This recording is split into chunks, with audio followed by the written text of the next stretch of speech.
17 নম্বর গাই আমাদের ডিপোতে আজকে মুড়ি আয়োজন চলতেছে।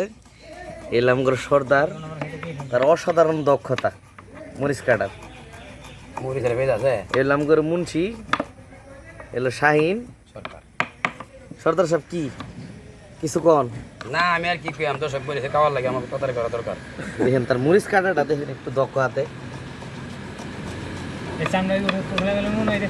মুড়ির জন্য করা হইতেছে আমরা সব পেঁয়াজ কুচি, মরিচ কুচি, এখানে আছে বুট, সস, চাটনি, সরিষার তেল, পেঁয়াজু, চানাচুর আর মুড়ি।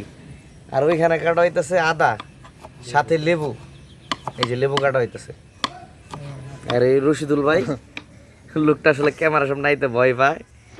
এটা হইলো কি বলবো, আপনার নেব না, কি বলবো, আপনার নেব না। অবশ্যই নেন, আপনি নেন, আমার সামনে ভিডিও ঘুরান, আমি আসি। দেখতেছেন এগুলো কিন্তু আসলে এই যে বুটটা দেখতেছে হুসেন ভাই বাগাইছে, কিন্তু আলু দিছিল, আলু গলে গেছে। এটাই সমস্যা, আলু দিছে আলু নিচে পড়ে গেছে, ভাবলাম পরে দিয়ে আলু গলে গেছে। আমাদের আবার কিছু বাড়ি দিছি, দেখলেই বোঝা যাবে এটা পাক কারা করছে। বোঝার অনেক কিছু আছে, খুব করা করছি করা, ঠিক আছে। এটা কিন্তু আসলে নামানো হয়েছে।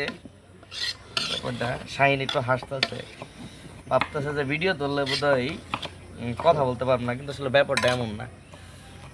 এই কিছুক্ষণের মধ্যে পরিবেশন করা হবো, খাওয়ানো হবো। আসলে দেওয়ার পাইতেছি না, যে পেঁয়াজও আছে, পেঁয়াজটা অসাধারণ। পেঁয়াজও ভাঙতেবো না, পেঁয়াজও পরে সর্দারে যেভাবে খুব ওইভাবে দোষের যে নিয়ত আমার ওই নিয়ত। ঠিক আছে, ভালো থাকবেন।